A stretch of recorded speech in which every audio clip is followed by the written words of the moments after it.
बिस्मिल्लाहिर्रहमानिर्रहीम। अस्सलाम वालेकुम friends, welcome to my channel. Friends, आज मैं आपके साथ कुल्फ़ा आइसक्रीम की बहुत ही आसान और मज़ेदार सी रेसिपी शेयर करने वाली हूं और ये मैं आपको बहुत ही सादा और आसान तरीके के साथ बनाना सिखाऊंगी। तो इसके लिए आपने वीडियो को एंड तक लाजमन देखना है, इसको स्किप नहीं करना। तो सबसे पहले चॉपर में डाल देने हैं ब्रेड के स्लाइसिस लिए थे, इनको इस तरीके से छोटे छोटे पीसीज में करके, ताकि ये आसानी से इनके क्रम्स बन जाएं। तो बहुत ही ज़बरदस्त से ये देखिए क्रम्स तैयार हो गए ब्रेड के। अब दूध को उबाल लेना है तकरीबन 5 मिनट। तो 5 मिनट उबालने के बाद अब इसमें शामिल कर देनी है चीनी। ये है 5 से 6 चम्मच चीनी के, और दूध है 1 लीटर।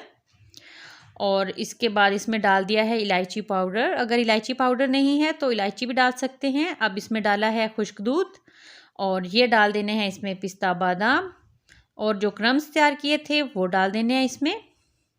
और मीडियम टू हाई फ्लेम पे इसको चम्मच चलाते हुए पका लेना है। अच्छा, पका लिया इसको 5 मिनट। तो अब इसमें डाल देनी है फ्रेश क्रीम, तकरीबन 5 चम्मच। 5 मिनट में ये बहुत गाढ़ा हो गया अच्छा सा। तो अब एक बाउल लिया प्लास्टिक का, इसमें सबसे पहले तो डाल देने हैं ये पिस्ता बादाम, इनको बारीक काट लिया था। और अब ये मिक्सचर ठंडा हो गया है, अब इसको डाल देंगे इस तरीके से ऊपर से, और चम्मच के साथ इसको थोड़ा बराबर कर लेंगे। और 7 घंटों के लिए इसको फ्रीज़र में रख देना है।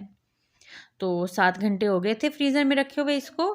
अब इसके ऊपर एक प्लेट या डिश रखकर इस तरीके से इसकी साइड चेंज करके निकाल लेना है। और देखिए माशाल्लाह कितनी ज़बरदस्त कुल्फ़ा आइसक्रीम बनकर तैयार हुई है। अब छुरी के साथ इसको काट लेंगे इस तरीके से, और ये देखिए बड़ी सॉफ्टली ये कट रही है। और ये बहुत ही बेहतरीन खुशबूदार मज़ेदार सी कुल्फ़ा आइसक्रीम तैयार हो गई है। आप भी ये लाजमन ट्राई करें, आपकी फैमिली और बच्चों को ये बहुत पसंद आने वाली है। तो मिलते हैं न्यू रेसिपी के साथ। अल्लाह हाफिज़।